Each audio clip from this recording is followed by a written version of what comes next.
ਸਾਰਿਆਂ ਨੂੰ ਪਿਆਰ ਭਰੀ ਸਤਿ ਸ਼੍ਰੀ ਅਕਾਲ ਜੀ। ਅੱਜ ਦੇ ਇਸ ਲੈਕਚਰ ਦੇ ਵਿੱਚ ਮੈਂ ਕਵੀ ਅਗਰਾ ਜੀ ਦੀ ਵਾਰ ਹਕੀਕਤ ਰਾਏ ਦਾ ਜਿਹੜਾ ਅਗਲਾ ਭਾਗ ਮਾਤਾ ਕੌਰਾਂ ਅਤੇ ਕਾਜੀ ਦਾ ਜਿਹੜਾ ਸੰਵਾਦ ਹੈ ਉਸ ਨੂੰ ਲੈ ਕੇ ਹਾਜ਼ਰ ਹੋਇਆ। ਪਿਛਲੇ ਲੈਕਚਰ ਦੇ ਵਿੱਚ ਅਸੀਂ ਵਿਆਖਿਆ ਕੀਤੀ ਸੀਗੀ ਕਾਜੀ ਨੂੰ ਜਿਹੜੀ ਸ਼ਿਕਾਇਤ ਕਰਦੇ ਨੇ ਮੁੰਡੇ ਹਕੀਕਤ ਰਾਏ ਦੇ ਖਿਲਾਫ ਭੜਕਾਉਂਦੇ ਨੇ ਔਰ ਉਸ ਨੂੰ ਜੇਲ੍ਹ ਖਾਨੇ ਵਿੱਚ ਕਰਵਾਉਂਦੇ। ਉਸ ਦੀ ਪਤਨੀ ਦਾ ਜਿਹੜਾ ਸੰਵਾਦ ਆ ਉਸ ਦੀ ਵਿਆਖਿਆ ਕੀਤੀ ਗਈ ਹੈ। ਇਸ ਸੰਬੰਧ ਦੇ ਵਿੱਚ ਅਸੀਂ ਮਾਤਾ ਕੌਰਾਂ ਤੇ ਕਾਜੀ ਦਾ ਜਿਹੜਾ ਸੰਵਾਦ ਹੈ ਉਹ ਉਸ ਦੀ ਵਿਆਖਿਆ ਆਪ ਦੇ ਸਾਹਮਣੇ ਪੇਸ਼ ਕਰਦੇ ਹਾਂ ਕਿ ਜਦੋਂ ਕਾਜੀ ਜਿਹੜਾ ਹੈ ਕਾਜੀ ਹਕੀਕਤ ਰਾਏ ਨੂੰ ਉਸ ਦਾ ਧਰਮ ਬਦਲਾਉਣ ਦੇ ਵਿੱਚ ਕਾਮਯਾਬ ਨਹੀਂ ਹੋ ਸਕਿਆ, ਉਸ ਦਾ ਕੋਈ ਲਾਲਚ ਅਤੇ ਡਰਾਵਾ ਵੀਰ ਹਕੀਕਤ ਰਾਏ ਨੂੰ ਪ੍ਰਭਾਵਿਤ ਨਾ ਕਰ ਸਕਿਆ, ਤਾਂ ਲਾਚਾਰ ਹੋ ਕੇ ਉਸ ਦੀ ਮਾਂ ਕੌਰਾਂ ਨੂੰ ਉਹ ਸੱਦਦਾ ਹੈ, ਬੁਲਾਉਂਦਾ ਹੈ ਕਿ ਹੋ ਸਕਦਾ ਕਿ ਉਸ ਦੀ ਮਾਤਾ ਸਦਕਾ ਹੀ ਉਹ ਆਪਣਾ ਧਰਮ ਜਿਹੜਾ ਉਹ ਬਦਲ ਲਵੇ। ਇਸੇ ਹੀ ਉਮੀਦ ਤੇ ਆਸ ਤੇ ਉਹ ਲਾਚਾਰ ਹੋ ਕੇ ਬੇਬਸ ਹੋ ਕੇ ਕਾਜੀ ਉਸ ਦੀ ਮਾਤਾ ਕੌਰਾਂ ਨੂੰ ਸੱਦਦਾ ਹੈ। ਬਿਆਨ ਹੈ ਅਗਲੀ ਜਿਹੜੀ ਵਿਆਖਿਆ ਤੋਂ ਪਹਿਲਾਂ ਮੈਂ ਕੁਝ ਸ਼ੰਕੇ ਜਿਹੜੇ ਆ ਉਹ ਸਾਰੇ ਵਿਦਿਆਰਥੀਆਂ ਦੇ ਵੀ ਔਰ ਸਰੋਤਿਆਂ ਦੇ ਜਿਹੜੇ ਆ ਉਹ ਦੂਰ ਕਰਨਾ ਚਾਹੁੰਦਾ। ਜਿਵੇਂ ਮੈਂ ਪਹਿਲਾਂ ਕਿਹਾ ਸੀ ਕਿ ਹਕੀਕਤ ਰਾਏ ਸੇਮ ਜਿਹਦਾ ਜਿਹੜਾ ਲੇਖਕ ਹੈ ਅਗਰਾ ਜੀ, ਉਹਦੇ ਜਨਮ ਮੌਤ ਬਾਰੇ ਕੋਈ ਪੱਕੀ ਜਾਣਕਾਰੀ ਸਾਡੇ ਕੋਲ ਪੁਖਤਾ ਨਹੀਂ। ਇਸੇ ਤਰੀਕੇ ਦੇ ਬਾਹਰ ਹਕੀਕਤ ਰਾਏ ਜਿਹੜੀ ਹੈ ਹਕੀਕਤ ਰਾਏ ਜੀ ਦਾ ਵੀ ਜਨਮ ਔਰ ਸਹੀ ਤਰੀਕੇ ਦੇ ਨਾਲ ਉਹ ਮੇਲ ਨਹੀਂ ਖਾਂਦਾ ਵਿਦਵਾਨਾਂ ਅਨੁਸਾਰ। ਕੁਝ ਵਿਦਵਾਨ ਜਿਹੜੇ ਆ ਹਕੀਕਤ ਰਾਏ ਜੀ ਦਾ ਜਨਮ 1724 ਤੋਂ ਲੈ ਕਰਕੇ 1742 ਤੱਕ ਦਾ ਸਮਾਂ ਜਿਹੜਾ ਹੈ ਉਹ ਦੱਸਦੇ ਹਨ, ਪਰ ਕਈ ਵਿਦਵਾਨ ਜਿਹੜਾ ਹੈ ਉਹ 1731 ਈਸਵੀ ਜਿਹੜੀ ਹੈ ਇਸ ਦਾ ਸਾਕੇ ਦਾ ਜ਼ਿਕਰ ਕਰਦੇ ਆ, ਜਿਹੜਾ ਕਿ ਵਾਪਰਿਆ ਲਾਹੌਰ ਦੇ ਵਿੱਚ ਜਦੋਂ ਹਕੀਕਤ ਰਾਏ ਜੀ ਨੂੰ ਸ਼ਹੀਦੀ ਦਿੱਤੀ ਗਈ, ਸ਼ਹੀਦ ਕੀਤਾ ਗਿਆ, ਫਾਂਸੀ ਦਿੱਤੀ ਗਈ। ਸੋ ਇਹ ਜਿਹੜੀਆਂ ਡੇਟਾਂ ਨੇ ਮਿਸਮੈਚ ਨੇ, ਕਿਤੇ ਨਾ ਕਿਤੇ ਭੁਲੇਖੇ ਸ਼ੰਕਾ ਦੂਰ ਕਰਦੀਆਂ ਨੇ। ਸੋ ਇਹ ਖੋਜ ਦਾ ਵਿਸ਼ਾ ਹੈ, ਵੱਖਰਾ ਵਿਸ਼ਾ ਸੀ। ਇਹ ਸ਼ੰਕਾ ਇਸ ਕਰਕੇ ਪੈਦਾ ਕੀਤੀ ਤਾਂ ਕਿ ਵਿਦਿਆਰਥੀ ਵਰਗ, ਸਰੋਤਾ ਵਰਗ, ਜਿਹੜਾ ਦਰਸ਼ਕ ਹੈ ਉਹ ਦੇਖਦਾ, ਉਹ ਇਸ ਖੋਜ ਨੂੰ ਕਰਨ ਦੇ ਲਈ ਸੁਚੇਤ ਹੋਵੇ, ਤਾਂ ਜੋ ਜਿਹੜਾ ਇਸ ਦਾ ਅਸਲੀ ਇਤਿਹਾਸਿਕ ਪੱਖ ਹੈ ਉਸ ਦੀ ਸਹੀ ਜਾਣਕਾਰੀ ਸਾਡੇ ਸਨਮੁਖ ਆ ਸਕੇ। ਸੋ ਕਾਜੀ ਜਦੋਂ ਲਾਚਾਰ ਹੁੰਦਾ ਮਾਤਾ ਕੌਰਾਂ ਨੂੰ ਅੱਗੇ ਸੱਦਦਾ ਹੈ। ਉਸ ਦੀ ਜਿਹੜੀ ਵਿਆਖਿਆ ਅਸੀਂ ਕਰਦੇ ਹਾਂ ਕਿ ਲਾਚਾਰ ਹੋਏ ਕਿ ਖਾਨ ਬਹਾਦਰ ਕੌਰਾਂ ਨੂੰ ਸਦਵਾਇਆ, ਕੌਜੀ ਬੁੱਢੀਏ ਇਸ ਪੁੱਤਰ ਨੂੰ ਹੁਣ ਕਤਲ ਹੋਣ ਪਰ ਆਇਆ, ਹੁਣ ਹੁਕਮ ਕਤਲ ਦਾ ਹੁੰਦਾ ਹੋਈ ਨਾ ਹਟ ਫੇਰ ਹਟਾਇਆ, ਜੇ ਪੁੱਤਰ ਲੋੜੇ ਜੀਵ ਦਾ ਮਨਾਏ ਸ਼ਰਾਂ ਦਾ ਸਾਇਆ। ਖਾਨ ਬਹਾਦਰ ਜਿਹੜਾ ਹੈ ਉਸ ਦੀ ਮਾਂ ਨੂੰ ਕੌਰਾਂ ਨੂੰ ਬੁਲਾਉਂਦਾ ਹੈ। ਜਦੋਂ ਉਹ ਲਾਚਾਰ ਹੋ ਜਾਂਦਾ, ਬੇਬਸ ਹੋ ਜਾਂਦਾ, ਹਕੀਕਤ ਰਾਏ ਨੂੰ ਉਸਦੇ ਧਰਮ ਦੇ ਵਿੱਚ ਪਰਪੱਕ ਮੁਸਲਮਾਨ ਨੂੰ ਨਹੀਂ ਬਣਾ ਸਕਦਾ, ਬੁਲਾਉਂਦਾ ਹੈ। ਕੀ ਕਹਿੰਦਾ ਹੈ ਕਿ ਹੇ ਬੁੱਢੀ, ਹੁਣ ਤੇਰੇ ਪੁੱਤਰ ਨੂੰ ਜਿਹੜਾ ਅਖੀਰਲੇ ਦਿਨਾਂ ਤੇ ਉਹ ਪਹੁੰਚ ਗਿਆ, ਭਾਵ ਉਸਨੂੰ ਮੌਤ ਦੀ ਸਜ਼ਾ ਜਿਹੜੀ ਹੈ ਉਹ ਮਿਲ ਚੁੱਕੀ ਹੈ, ਹੁਣ ਉਸਦੇ ਕਤਲ ਹੋਣ ਦਾ ਸਮਾਂ ਜਿਹੜਾ ਉਹ ਆ ਗਿਆ ਹੈ। ਔਰ ਜੇਕਰ ਉਹ ਕਤਲ ਦਾ ਹੁਕਮ ਇੱਕ ਵਾਰ ਫਤਵਾ ਉਸਦੇ ਲਈ ਜਾਰੀ ਹੋ ਗਿਆ, ਫਿਰ ਉਹ ਮੁੜ ਕੇ ਹਟਾਇਆ ਜਿਹੜਾ ਹੈ ਨਹੀਂ ਹਟਾਏਗਾ। ਜੇ ਤੂੰ ਪੁੱਤਰ ਨੂੰ ਆਪਣੇ ਜਿਉਂਦਾ ਲੋੜਦੀ ਹੈ ਤਾਂ ਆਪਣੇ ਇਸ ਪੁੱਤਰ ਨੂੰ ਸਮਝਾ ਕੇ ਇਹ ਸ਼ਰਾਂ ਤੋਂ ਬਾਹਰ ਨਾ ਜਾਏ, ਭਾਵ ਇਸਲਾਮ ਕਬੂਲ ਕਰ ਲਵੇ, ਤਾਂ ਜੋ ਇਸ ਦਾ ਜੀਵਨ ਜਿਹੜਾ ਹੈ ਉਹ ਇਹ ਬਚ ਸਕੇ। ਕੌਰਾਂ ਜਿਹੜੀ ਮਾਤਾ ਕੌਰਾਂ ਆ ਉਸਨੂੰ ਆਪਣੇ ਪੁੱਤਰ ਦੇ ਜੀਵਨ ਦੇ ਨਾਲ ਪਿਆਰ, ਉਹ ਪੁੱਤਰ ਨੂੰ ਸਮਝਾਉਣ ਦੀ ਕੋਸ਼ਿਸ਼ ਕਰਦੀ ਹੈ। ਕੀ ਕਹਿੰਦੀ ਹੈ? ਕੌਰਾਂ ਆਖੇ ਸੁਣ ਬੱਚਾ, ਰੱਬ ਕਿਵੇਂ ਜੀਵਦਿਆਂ ਰੱਖੀ। ਕਹਿੰਦਾ ਹੇ ਮੇਰੇ ਪੁੱਤਰ, ਮੇਰੀ ਗੱਲ ਨੂੰ ਧਿਆਨ ਦੇ ਨਾਲ ਸੁਣ, ਰੱਬ ਜਿਵੇਂ ਵੀ ਜਿਉਂਦਾ ਰੱਖਦਾ ਹੈ, ਜਿਸ ਤਰੀਕੇ ਦੇ ਨਾਲ ਉਸ ਦੀ ਰਜ਼ਾ ਦੇ ਵਿੱਚ ਜਿਉਂਦਾ ਆਪਣੇ ਜੀਵਨ ਨੂੰ ਪਿਆਰ ਕਰਕੇ ਜਿਉਂਦਾ ਰਹਿਣ ਦੀ ਜਿਹੜਾ ਤੈਨੂੰ ਮੌਕਾ ਦਿੱਤਾ ਗਿਆ ਉਸ ਨੂੰ ਸੰਭਾਲ। ਮੁਸਲਮਾਨ ਤੂੰ ਹੋਏ ਹਕੀਕਤ, ਮੈਂ ਵੇਖ ਜੀਵਾਂਗੀ ਅੱਖੀ। ਕਹਿੰਦਾ ਹੇ ਹਕੀਕਤ, ਜੇ ਤੂੰ ਮੁਸਲਮਾਨ ਬਣ ਕੇ ਵੀ ਜਿਉਂਦਾ ਹੈ ਤਾਂ ਘੱਟੋ ਘੱਟੀ ਮੈਂ ਤੈਨੂੰ ਆਪਣੀ ਅੱਖਾਂ ਸਾਹਮਣੇ ਤਾਂ ਵੇਖ ਸਕਦੀ ਹਾਂ। ਤੂੰ ਮੇਰੀ ਅੱਖਾਂ ਤੋਂ ਓਹਲੇ ਤਾਂ ਨਹੀਂ ਹੋਏਗਾ, ਤੈਨੂੰ ਸਜ਼ਾਈ ਮੌਤ ਤਾਂ ਨਹੀਂ ਮਿਲੇਗੀ, ਤੈਨੂੰ ਕਤਲ ਨਹੀਂ ਕੋਈ ਕਰੇਗਾ। ਜੇ ਮਰ ਜਾਸਾਂ ਦੁਨੀਆ ਥੀ, ਫਿਰ ਮੈਂ ਵੇਖ ਸੜ ਮਰਸਾਂ ਕੱਖੀ। ਕਹਿੰਦਾ ਹੇ ਹਕੀਕਤ, ਜੇ ਇਸ ਦੁਨੀਆ ਦੇ ਵਿੱਚ ਤੂੰ ਨਾ ਰਿਹਾ, ਭਾਵ ਤੈਨੂੰ ਫਤਵਾ ਲੱਗ ਗਿਆ, ਕਤਲ ਦਾ ਹੁਕਮ ਹੋ ਗਿਆ, ਤਾਂ ਤੇਰੇ ਵਿਛੋੜੇ ਦੇ ਵਿੱਚ ਮੈਂ ਵੀ ਕੱਖਾਂ ਦੀ ਅੱਗ ਦੇ ਵਿੱਚ ਸੜ ਕੇ ਸੁਆਹ ਹੋ ਜਾਵਾਂਗੀ। ਬਾਪ ਵੀ ਤੇਰਾ ਮਰ ਜਾਸੀ, ਵੀ ਖਾਸੀ ਮੋਹਰਾ ਚੱਖੀ।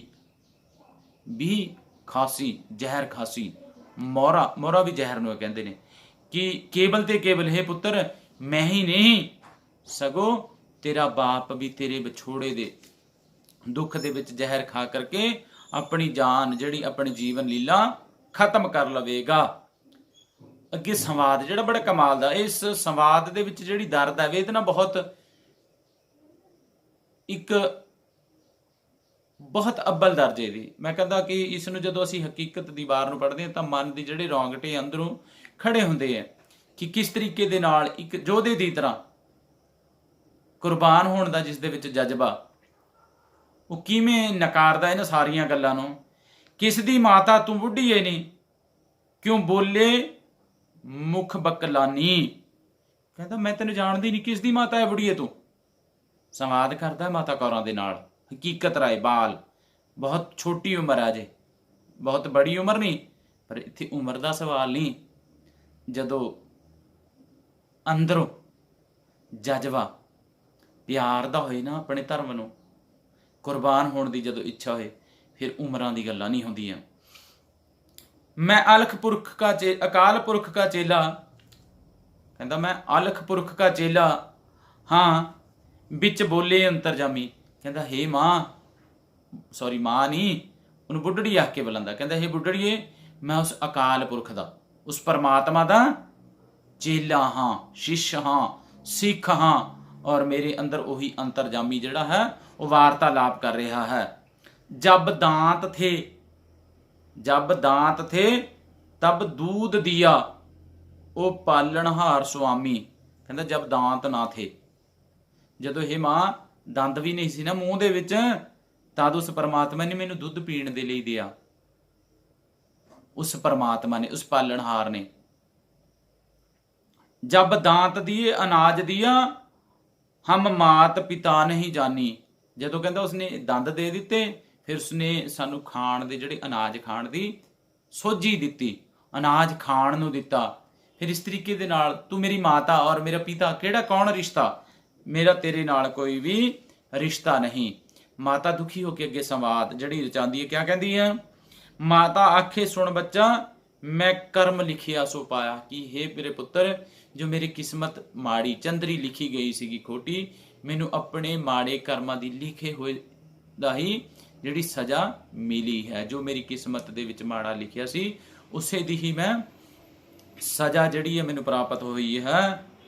ਤੁਧ ਲੱਤਾਂ ਦਿੱਤੀਆਂ ਕੁੱਖ ਮੇਰੀ, ਦੁੱਖ ਦੇ ਕੇ ਬਾਹਰ ਆਇਆ। ਕਿ ਹੇ ਪੁੱਤਰ, ਜਦੋਂ ਜਨਮ ਤੋਂ ਪਹਿਲਾਂ ਵੀ ਤੂੰ ਮੈਨੂੰ ਸਤਾਇਆ, ਤਦ ਵੀ ਤੂੰ ਮੇਰੀ ਕੁੱਖ ਦੇ ਵਿੱਚ ਜਿਹੜਾ ਦਰਦ ਹੈ ਉਹ ਮੈਨੂੰ ਬਹੁਤ ਵਾਧੂ ਦਰਦ ਦੇ ਕਰਕੇ ਇਸ ਦੁਨੀਆ ਦੇ ਵਿੱਚ ਆਇਆ। ਹੁਣ ਗਮ ਦੀ ਤੇਗ ਕੜੇਜਾ ਕੱਟੇ, ਆਹੀਂ ਲੂਣ ਰਲਾਇਆ। ਹੁਣ ਤੇਰੇ ਦੁੱਖ ਦੀ ਜਿਹੜੀ ਤੇਗ ਹੈ, ਮੈਨੂੰ ਹੁਣ ਉਹ ਦੁੱਖ ਮੈਂ ਭੁੱਲ ਗਈ ਸੀ ਤੈਨੂੰ ਜਨਮ ਵਾਲਾ, ਕਿਉਂਕਿ ਤੇਰਾ ਜਨਮ ਵੀ ਜਿਹੜਾ ਬੜਾ ਔਖਾ ਸੀ, ਪਰ ਉਹ ਮੈਂ ਭੁੱਲ ਗਈ ਸੀ ਦਰਦ। ਹੁਣ ਜਿਹੜਾ ਇਹ ਦਰਦ ਹੈ ਤੇਰੇ ਵਿਛੋੜੇ ਦਾ ਦਰਦ ਜਿਹੜਾ ਮੈਂ ਦੇਖ ਰਹੀ ਹਾਂ ਕਿ ਉਹ ਦਰਦ ਮੈਨੂੰ ਕਲੇਜੇ ਨੂੰ ਕੱਟ ਰਿਹਾ ਹੈ, ਔਰ ਉਸ ਦੇ ਵਿੱਚ ਮੇਰੇ ਦੁੱਖਾਂ ਦੇ ਵਿੱਚ ਹੋਰ ਨੂਣ ਜਿਹੜਾ ਹੈ ਉਹ ਭਰਨ ਦੀ ਕੋਸ਼ਿਸ਼ ਕਰ ਰਿਹਾ ਹੈ। ਬੱਚਾ ਕਹਿ ਜੋ ਕਿਹਾ ਸੁਬੇ ਨੇ, ਤੂੰ ਬਚਨ ਮੇਰਾ ਮਨ ਮੇਰਾ ਭਾਇਆ। ਹੇ ਪੁੱਤਰ, ਜੋ ਤੈਨੂੰ ਆਦੇਸ਼ ਹੈ ਕੋਤਵਾਲ ਦਾ, ਸੂਬੇ ਦਾ, ਸਰਕਾਰ ਦਾ, ਤੂੰ ਉਸ ਬਚਨ ਨੂੰ ਮੰਨ। ਇਹੀ ਮੇਰੇ ਮਨ ਦੀ ਇੱਛਾ ਹੈ, ਮੇਰਾ ਮਨ ਵੀ ਇਹੀ ਚਾਹੁੰਦਾ ਹੈ ਕਿ ਤੂੰ ਸਰਕਾਰ ਦਾ ਹੁਕਮ ਮੰਨ ਕੇ ਆਪਣਾ ਬੇਸ਼ੱਕ ਧਰਮ ਚਾਹੇ ਬਦਲਦਾ ਹੈ ਪਰ ਤੂੰ ਜਿਉਂਦਾ ਰਹਿ ਸਕਦਾ ਹੈ। ਇਸ ਕਰਕੇ ਪੁੱਤਰ ਇਹਨਾਂ ਦੀ ਗੱਲ ਮੰਨ। ਅੱਗੋਂ ਹਕੀਕਤ ਰਾਏ ਕੀ ਕਹਿੰਦਾ? ਹਕੀਕਤ ਕਹਿੰਦਾ ਮਾਤਾ ਨੂੰ ਕਿਉਂ ਬੋਲੇ ਬੋਲ ਜ਼ੁਬਾਨੀ, तू अपने मतलब हमको जाया, हम तुम क्या जानी। बड़ी गल कह जाता है हकीकत रह। कहता हे माता तू क्यों अपनी जबान तो इस तरीके दे नाल उचार रही है? अपनी जबान तो जदों दी आई है कि तू पुत्र पुत्र दी रट लाई हुई है। तू अपने मतलब करके, अपनी कुख नूं हरी करन करके, अपने सुख करके ही मैनू जन्म दिता है, मेरे करके तू मैनू जन्म नहीं दिता। जिस सास ग्रास दिए हैं हमको वो हर घर कूच मकानी। कहता जिस परमात्मा ने सास ग्रास खाण दा प्रबंध कीता है वो हर कण कण दे विच, हर एक शरीर दे विच विराजमान है। माता क्यों करे इतनियां बातां, अब उठ जा दूर बगानी। कहता हे मां क्यों इड्डियां बड़ियां बड़ियां गल्लां करी जांदी है? क्यों मेरे इरादियां ते चोट मारी जाती है? जा मेरी अखां तो दूर चली जा, तू मेरे वास्ते अपने नहीं सगों बेगानी है। इस संवाद बड़ा एक दर्दनाक है, बड़ा एक मां दे कालजे दी वेदना ते चोट मारदा। सेम जिस तरीके दे नाल माता इच्छरा अते पूरन दा जिहड़ा संवाद है बाग दे विच, उसे तरीके दा इह संवाद है। पर क्योंकि मां तो वध औलाद दा दुख जिहड़ा है मां तो वध होर कोई भी नहीं जान सकदा, क्योंकि उसने अपने कालजे दा जिहड़ा टुकड़ा, अपना सब तो ज़्यादा दर्द जिहड़ा है वो सह करके अपनी औलाद दा मुख देखदी है। कोई मां नहीं चाहेगी कि उसदी अखां सामने उसदी जवान जिहड़ी औलाद है वो मारी जावे। की आखदी है? बच्चे जे जाना तू छलन आयो, क्यों छले आई मैनू। कहता हे पुत्र जे तू छलन नहीं आया सी तां कि मैनू छलनी क्यों आया? क्यों मैनू ही छलन आया? मेरी छाती बलन अलंबे, मैं कूक सुनावा किनू। मेरी छाती दे विच तेरे विछोड़े दे भांबड़ मचदे ने, अग बलदी है जदों सामने देखदी है तेरे आने वाले दिनां नूं, तां मैं इस दी कूक पुकार किस नूं सुना देवां। तेरी चूड़े वाली राणी रोंदी, दुख पे नहीं जिन्नू। इत्थे तां मैं रो रही हां, घर तेरी चूड़े वाली जिहड़ी नवीं विआही मुटियार आई है, रंगला चूड़ा जिसने हत्थां दे विच आया पाया होया है, जिसनू दुख पे ने, तैनू उन्हां दा भी कोई फिक्र नहीं। बच्चा धर्म छड्ड ईमान पकड़, मैं बेख जीवांगी तैनू। कहंदा हे पुत्र तू जिद छड्ड दे, भाव अपना धर्म छड्ड दे, इस्लाम कबूल कर लै। घट्टो घट्टी साडियां अखां सामने तू जिउंदा तां रहेगा, मैं तैनू जिउंदा तां देख सकांगी। हकीकत कहंदा माता नूं क्यों झूठे बन्ने दावे, माता सब कुछ दुनिया दा सुफना आई, ज्यों जागे ते पछतावे। कहंदा हे मां क्यों झूठ दे दावे करी जाती है? क्यों? इसदी की तसल्ली है? की सबूत है इसदा कि मेरे धर्म बदलण दे नाल मैं जिउंदा रहांगा, जां अज तक दुनिया दे विच कोई जिउंदा रहा है इस चीज़ का कोई सबूत? ये जिहड़ी मौत है हर एक दे सिर ते खड़ी है, एक पूरी दी पूरी दुनिया सुपने दे समान है। और जदों इंसान सुपने दे विचों जागदा है तां केवल ते केवल पछतावा ही हथ मिलदा। ਜਦੋਂ ਅਸੀਂ ਰਾਤ ਨੂੰ ਵੀ ਸੌਂਦੇ ਹਾਂ ਕੋਈ ਸੁਪਨਾ ਦੇਖਦੇ ਹਾਂ, ਬੜੇ ਸੁਪਨਿਆਂ ਦੇ ਵਿੱਚ ਅਸੀਂ ਪਤਾ ਨਹੀਂ ਰਾਜੇ ਮਹਾਰਾਜੇ ਕੀ ਬਣੇ ਹੁੰਦੇ ਆ, ਪਰ ਜਿਵੇਂ ਹੀ ਅੱਖ ਖੁੱਲਦੀ ਆ ਤਾਂ ਅਸੀਂ ਦੇਖਦੇ ਹਾਂ ਕਿੱਥੇ ਉਹ ਹਕੀਕਤ ਤੋਂ ਅਸੀਂ ਕੋਹਾਂ ਹੀ ਦੂਰ ਹੁੰਦੇ ਹਾਂ। ਕਈ ਜੋਨ ਭੋਗ ਕੇ ਜਨਮ ਲਿਆ, ਫਿਰ ਧਰਮ ਇਹ ਹੱਥ ਨਾ ਆਵੇ। ਇੱਥੇ ਉਹ ਸਾਡੇ ਧਰਮ ਗ੍ਰੰਥਾਂ ਦੀ ਗੱਲ ਕਰਦੇ ਨੇ ਕਿ ਇਹ ਜਿਹੜਾ ਜਨਮ ਹੈ 84 ਲੱਖ ਜੋਨੀਆਂ ਭੁਗਤਣ ਤੋਂ ਬਾਅਦ ਹੀ ਪ੍ਰਾਪਤ ਹੁੰਦਾ ਮਨੁੱਖ ਨੂੰ। ਔਰ ਬਹੁਤ ਜੇ ਚੰਗੇ ਕਰਮ ਕੀਤੇ ਹੋਣ ਤਾਂ ਹੀ ਮਨੁੱਖਾ ਜਨਮ ਇਨਸਾਨ ਨੂੰ ਪ੍ਰਾਪਤ ਹੁੰਦਾ ਹੈ, ਨਹੀਂ ਤਾਂ ਉਹ ਹਰ ਜਨਮ ਦੇ ਵਿੱਚ ਵੱਖਰੇ ਵੱਖਰੇ ਜੀਵ ਦਾ ਰੂਪ ਲੈ ਕਰਕੇ ਇਸ ਧਰਤੀ ਤੇ ਆਉਂਦਾ ਹੈ। ਗੁਰਬਾਣੀ ਦੇ ਵਿੱਚ ਵੀ ਜ਼ਿਕਰ ਆਉਂਦਾ ਕਈ ਜਨਮ ਪਿਓ ਕੀਟ ਪਤੰਗਾ।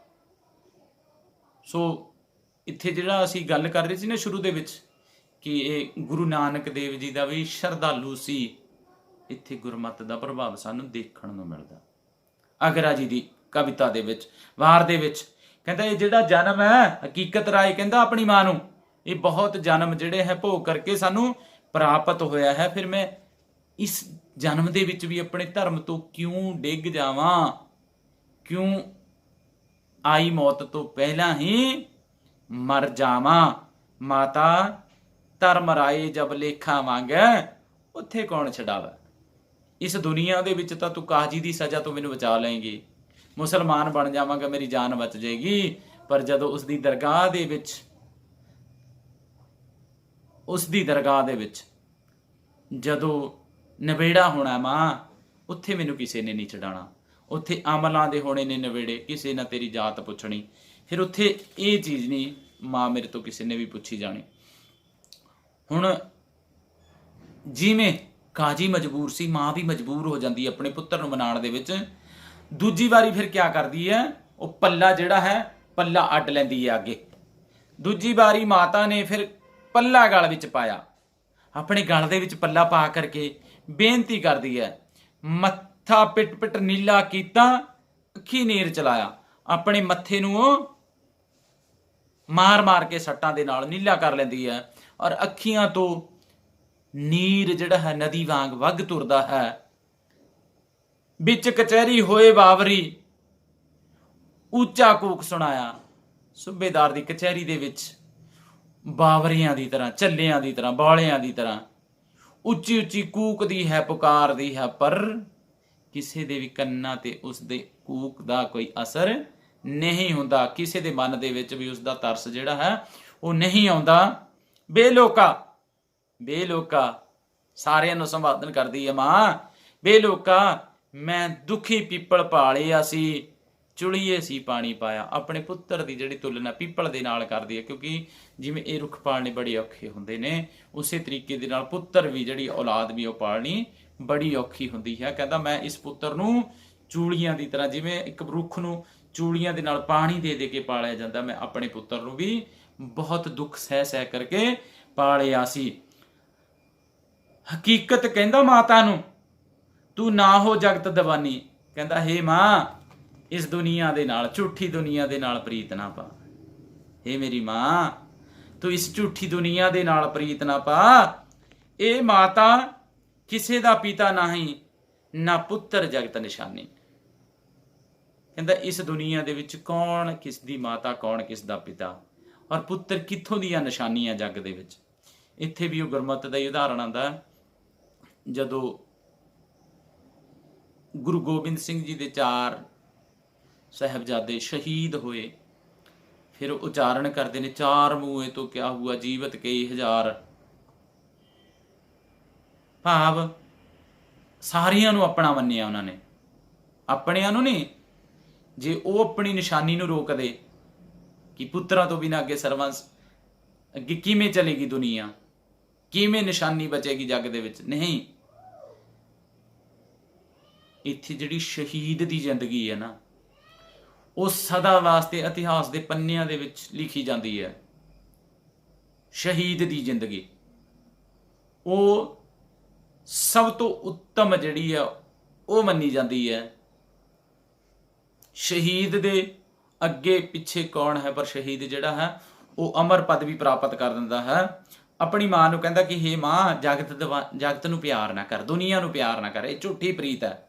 ਇਸ ਦੁਨੀਆ ਦੇ ਵਿੱਚ ਮਾਤਾ ਪਿਤਾ ਦੀ, ਕਹਿੰਦਾ ਕੋਈ ਪਤਾ ਨਹੀਂ ਕਿੰਨੀ ਵਾਰ ਜਿਹੜੇ ਜਨਮ ਲੈਂਦੇ ਨੇ, ਤੂੰ ਮੇਰੀ ਮਾਂ ਕਿੰਨੀ ਵਾਰੀ ਬਣੀ ਹੈ, ਜਾਂ ਮੈਂ ਤੇਰਾ ਪੁੱਤਰ, ਤੇਰੇ ਨਾਲ ਮੇਰਾ ਪਤਾ ਨਹੀਂ ਕਿੰਨੀ ਵਾਰੀ ਕੋਈ ਰਿਸ਼ਤਾ ਬਣਿਆ ਹੋਏਗਾ, ਭਾਵ ਇੱਥੇ ਕੋਈ ਜਿਹੜਾ ਪੁੱਤਰ ਹੈ ਜਗਤ ਨਿਸ਼ਾਨੀ ਨਹੀਂ। ਇੱਕ ਰਾਤ ਕਹਿੰਦਾ ਇਹ ਰਾਤ ਰਹਿਣ ਨੂੰ ਆਇਆ ਸੀ, ਫਿਰ ਹੋ ਬੈਠਾ ਅਭਿਮਾਨੀ। ਭਾਵ ਮੈਂ ਇਸ ਦੁਨੀਆ ਦੇ ਵਿੱਚ ਉਸ ਪਰਮਾਤਮਾ ਦੇ ਹੁਕਮ ਦੇ ਨਾਲ ਕੁਝ ਸਮਾਂ ਕੱਟਣ ਦੇ ਲਈ ਆਇਆ ਸੀ। ਇਹ ਮੇਰਾ ਆਪਣਾ ਘਰ ਨਹੀਂ, ਪਰ ਇੱਥੇ ਆਣ ਕੇ ਮੈਂ ਇਸ ਦੁਨੀਆ ਦੇ ਝੂਠੇ ਮੋਹ ਦੇ ਵਿੱਚ ਬੈਠ ਕਰਕੇ ਅਭਿਮਾਨੀ ਬਣ ਗਿਆ। ਮਾਤਾ ਮਰਨ ਪੁੱਤਰ ਤੇ ਜੀਵਨ ਮਾਪੇ, ਕਲਯੁਗ ਵਰਤੇ ਅਜਾਨੀ। ਕਹਿੰਦਾ ਹੇ ਮਾਂ, ਇਹ ਕਲਯੁਗ ਦੀ ਨਿਸ਼ਾਨੀ ਹੈ। ਇਸ ਦੇ ਵਿੱਚ ਜਿਹੜੀ ਹੈ ਮਰਨ ਪੁੱਤਰ ਤੇ ਜੀਵਨ ਮਾਪੇ, ਭਾਵ ਮਾਂ ਬਾਪ ਤੋਂ ਪਹਿਲਾਂ ਉਹਨਾਂ ਦੀ ਜਿਹੜੀ ਔਲਾਦ ਹੈ ਇਸ ਦੁਨੀਆ ਤੋਂ ਚਲੀ ਜਾਂਦੀ ਹੈ। ਇਹੀ ਕਲਯੁਗ ਦੀ ਪਛਾਣ ਹੈ, ਨਿਸ਼ਾਨੀ ਹੈ। ਇਹ ਕਲਯੁਗ ਦਾ ਵਰਤਾਰਾ ਹੈ। ਮਾਤਾ ਕੌਰਾਂ ਰੁਦਨ ਜੋ ਕੀਤਾ, ਮਾਰਿਆ ਹਾ ਦਾ ਨਾਰਾ। ਰੁਦਨ ਕਹਿੰਦੇ ਨੇ ਬਰਲਾਪ ਕਰਦੀ ਹੈ, ਰੋਂਦੀ ਹੈ ਮਾਂ ਆਪਣੇ ਪੁੱਤਰ ਦੀ ਮੌਤ ਦੇਖ ਕਰਕੇ ਸਾਹਮਣੇ, ਔਰ ਹਾ ਦਾ ਨਾਰਾ ਮਾਰਦੀ ਹੈ। ਅੰਦਰੋਂ ਉਹਦੇ ਹਾਏ ਨਿਕਲਦੀ ਹੈ। ਜਦੋਂ ਹਾਏ ਨਿਕਲਦੀ ਹੈ ਕਚਹਿਰੀ ਦੇ, ਬੱਚਾ ਕੱਲ ਜੋ ਕਿਹਾ ਸੂਬੇ ਨੇ, ਤੂੰ ਮੰਨੀ ਬਚਨ ਹਮਾਰਾ। ਅਜੇ ਵੀ ਉਹਦੇ ਦਿਲ ਦੇ ਵਿੱਚ ਇੱਕ ਆਸ ਹੈ ਛੋਟੀ ਜਿਹੀ, ਕਿ ਹੋ ਸਕਦਾ ਹੈ ਕੱਲ ਤੱਕ ਉਸਦੇ ਪੁੱਤਰ ਸਜਾਏ ਮੌਤ ਤੋਂ ਪਹਿਲਾਂ ਪਹਿਲਾਂ ਉਸਦਾ ਕਿਹਾ ਮੰਨ ਲਵੇ ਔਰ ਉਹ ਜਿਉਂਦਾ ਰਹਿ ਸਕੇ। ਪਰ ਕਰੇ ਅਸਵਾਰੀ ਫੀਲ ਪਾਲਕੀ, ਅੱਗੇ ਭੱਟ ਪੁਕਾਰਾ। ਕਹਿੰਦਾ ਜੇ ਪੁੱਤਰ ਤੂੰ ਕੱਲ ਕਚਹਿਰੀ ਦੇ ਵਿੱਚ ਸੂਬੇ ਦਾ ਹੁਕਮ ਮੰਨ ਕੇ ਇਸਲਾਮ ਕਬੂਲ ਕਰ ਲਵੇ ਤਾਂ ਤੂੰ ਹਾਥੀ ਘੋੜਿਆਂ ਦੀ ਸਵਾਰੀ ਕਰੇਗਾ, ਔਰ ਅੱਗੇ ਅੱਗੇ ਤੇਰੇ ਭੱਟ ਤੇਰੇ ਜੈ ਜੈਕਾਰ ਬੋਲਦੇ ਜਾਣਗੇ, ਤੇਰੇ ਨਾਮ ਦੀ ਜੈ ਜੈਕਾਰ ਹੋਏਗੀ। ਬੱਚਾ ਪਿੱਛੇ ਫੌਜਾਂ ਕਟਕ ਚੱਲਣਗੇ, ਛੁਤਰੀ ਵੱਜੇ ਨਗਾਰਾ। ਕਹਿੰਦਾ ਹੇ ਪੁੱਤਰ, ਤੇਰੇ ਪਿੱਛੇ ਪਿੱਛੇ ਫੌਜਾਂ ਚੱਲਣਗੀਆਂ ਨਗਾਰੇ ਲੈ ਕਰਕੇ, ਪੂਰੀਆਂ ਫੌਜਾਂ, ਔਰ ਊਠਾਂ ਦੇ ਉੱਪਰ ਤੇਰੇ ਨਾਮ ਦੇ ਜਿਹੜੇ ਨਗਾਰਿਆਂ ਤੇ ਚੋਟ ਵੱਜੇਗੀ। ਹਕੀਕਤ ਕਹਿੰਦਾ ਮਾਤਾ ਨੂੰ, ਪਰ ਤੈਨੂੰ ਮਤ ਨਾ ਕਾਈ। ਕਹਿੰਦਾ ਹੇ ਮਾਂ, ਮੈਂ ਬੜੀ ਦੇਰ ਤੋਂ ਸਮਝਾ ਰਿਹਾ, ਪਰ ਤੈਨੂੰ ਅਜੇ ਤੱਕ ਕੋਈ ਸਮਝ ਨਹੀਂ ਆਈ ਕਿ ਮਾਤਾ ਕੂੜ ਨਗਾਰੇ ਫੀਲ ਪਾਲਕੀ, ਸੰਗ ਨਾ ਕਿਸੇ ਜਾਈ। ਜਿਨ੍ਹਾਂ ਤੂੰ ਐਸ਼ੋ ਆਰਾਮ ਦੀਆਂ ਗੱਲਾਂ ਦਾ ਜ਼ਿਕਰ ਕਰ ਰਹੀ ਹੈ ਮਾਤਾ, ਹਾਥੀ ਘੋੜੇ ਸਵਾਰੀਆਂ, ਊਠਾਂ ਦੀਆਂ, ਫੌਜਾਂ ਦੀਆਂ, ਇਹ ਨਗਾਰਿਆਂ ਦੀਆਂ, ਜੈ ਜੈਕਾਰ ਦੀਆਂ, ਇਹ ਇਸ ਦੁਨੀਆ ਦੇ ਝੂਠੇ ਛਲਾਵੇ ਨੇ। ਕਿਸੇ ਨੇ ਵੀ ਅੰਤ ਵੇਲੇ ਸਾਥ ਨਹੀਂ ਜਾਣਾ। ਡਾਡੇ ਦੀ ਅਮਾਨ ਰੱਖੀ ਤੇ ਵਿੱਚ ਬਾਸ਼ਨ ਦੇ ਪਾਈ। ਕਹਿੰਦਾ ਹੇ ਮਾਂ, ਇਹ ਜਿਹੜੀ ਅਮਾਨਤ ਹੈ ਨਾ, ਇਹ ਮੇਰੀ ਆਪਣੀ ਨਹੀਂ। ਜਿਹੜੀ ਜੀਵਾਤਮਾ ਬੋਲ ਰਹੀ, ਮੇਰਾ ਇਸ ਦੇ ਨਾਲ ਕੋਈ ਉਹ ਨਹੀਂ। ਇਹ ਉਸ ਪਰਮਾਤਮਾ ਦੀ ਦਿੱਤੀ ਹੋਈ ਚੀਜ਼ ਹੈ, ਅਮਾਨਤ ਹੈ, ਜਿਹੜੀ ਉਸਨੇ ਇਸ ਸਰੀਰ ਰੂਪ ਭਾਂਡੇ ਦੇ ਵਿੱਚ ਪਾ ਕਰਕੇ ਭੇਜੀ ਹੈ। ਮਾਤਾ ਭਾਂਡਾ ਆਪਣਾ ਸੰਭਾਲ ਰੱਖ, ਕਿਉਂ ਰੱਖਣੀ ਹੈ ਵਸਤ ਪਰਾਈ। ਤੈਨੂੰ ਬਾਹਰੀ ਸਰੀਰ ਨਾਲ ਪਿਆਰ ਹੈ ਮੇਰੇ ਨਾਲ, ਇਸ ਨੂੰ ਰੱਖ ਲਈ। ਜਿਹੜਾ ਮੇਰਾ ਬੋਲਣ ਵਾਲਾ ਜੀਵ ਹੈ ਉਹ ਪਰਾਈ ਵਸਤੂ ਹੈ। ਪਰਾਈ ਵਸਤੂ ਦੇ ਨਾਲ ਕਿਸੇ ਵੀ ਤਰੀਕੇ ਦੀ ਪ੍ਰੀਤ ਜਿਹੜੀ ਆ ਉਹ ਨਹੀਂ ਪਾਈ ਜਾ ਸਕਦੀ।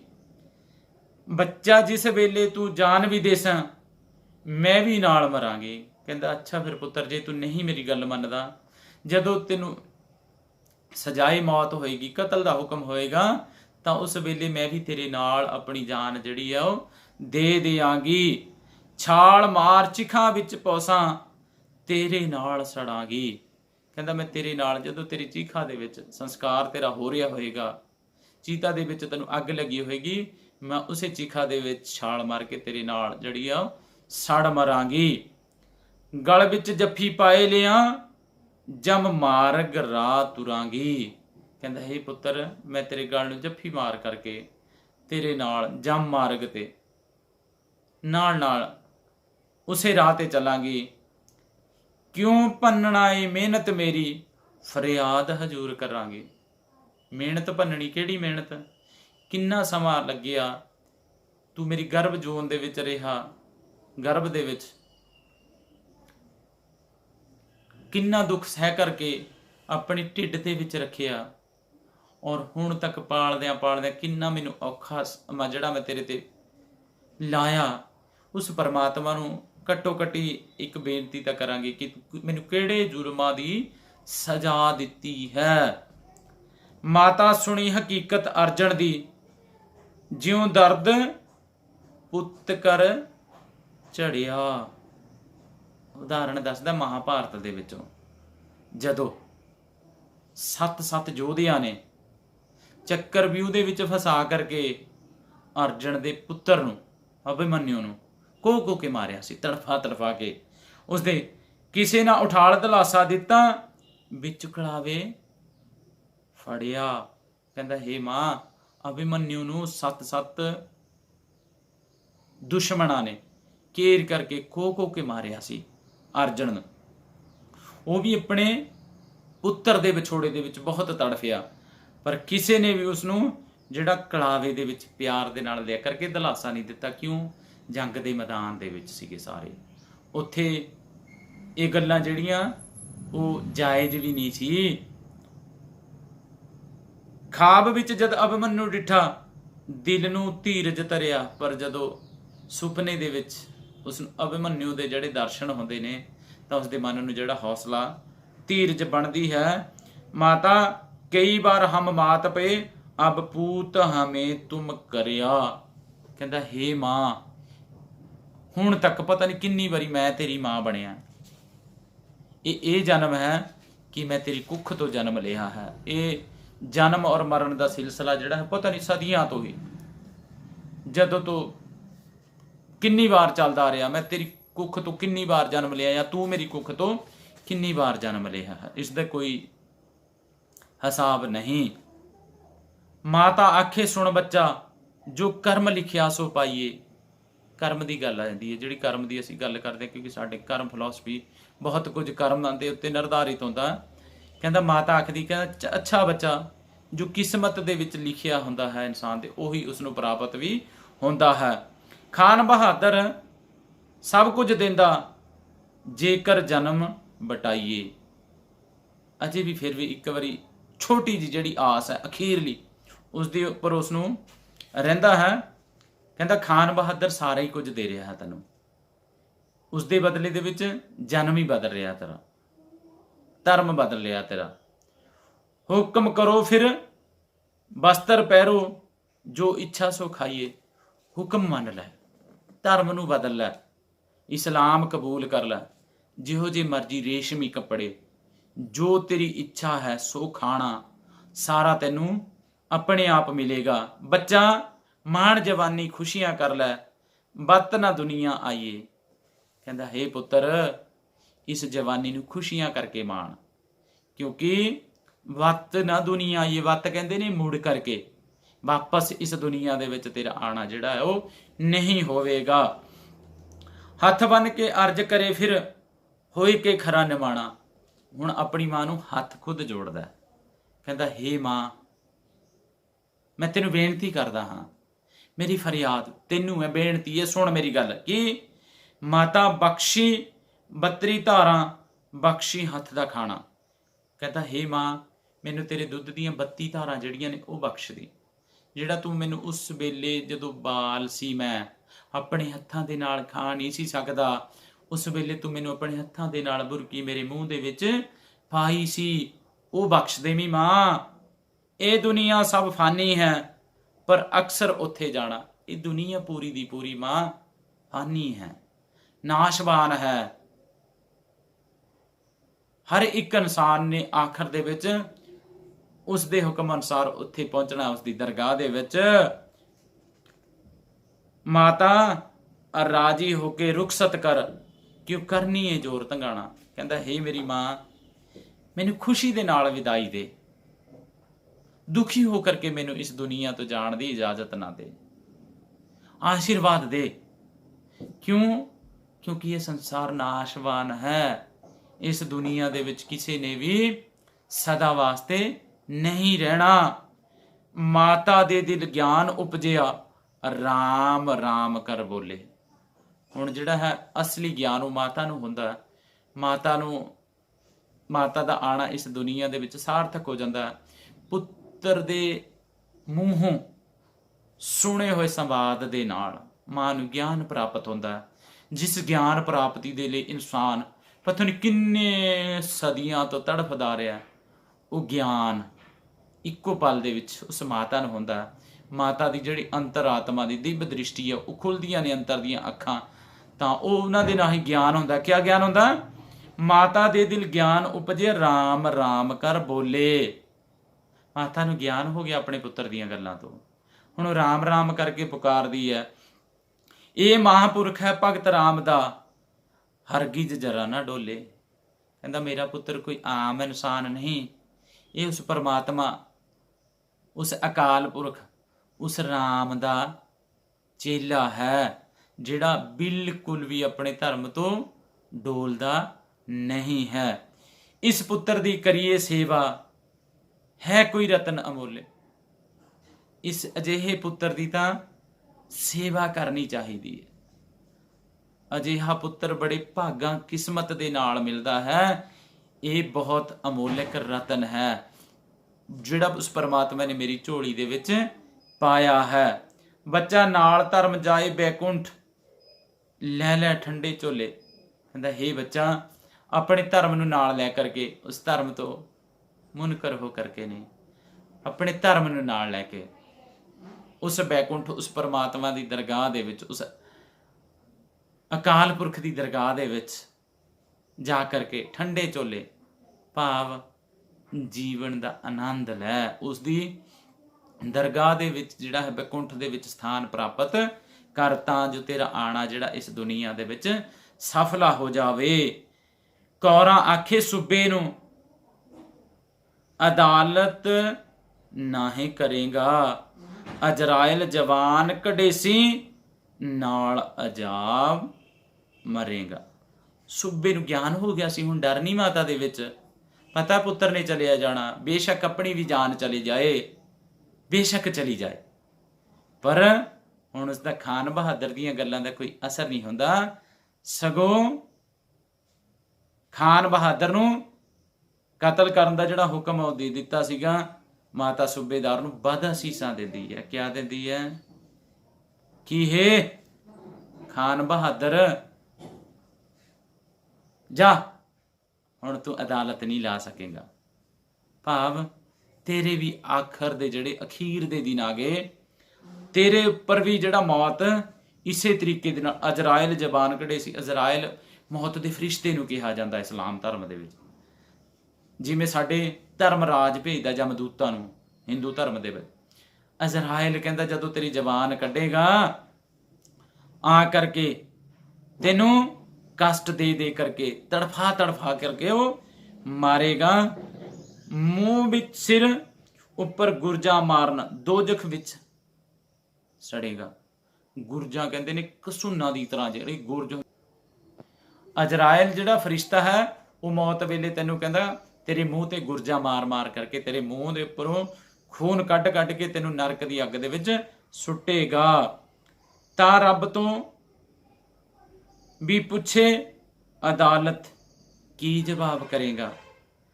ਤਾਂ ਰੱਬ ਤੈਂ ਥੀ ਪੁੱਛੇ ਅਦਾਲਤ ਕੀ ਜਵਾਬ ਕਰੇਗਾ। ਜਦੋਂ ਪਰਮਾਤਮਾ ਤੈਨੂੰ ਅਦਾਲਤ ਦੇ ਵਿੱਚ ਖੁਦ ਸਵਾਲ ਜਵਾਬ ਕਰੇਗਾ, ਤਾਂ ਉੱਥੇ ਤੂੰ ਉਸਨੂੰ ਕੀ ਜਵਾਬ ਦੇਵੇਗਾ? ਤੇਰੇ ਕੋਲ ਕੋਈ ਜਵਾਬ ਜਿਹੜਾ ਨਹੀਂ ਹੋਏਗਾ। ਬਹੁਤ ਬਹੁਤ ਧੰਨਵਾਦ, ਬਹੁਤ ਬਹੁਤ ਸ਼ੁਕਰੀਆ।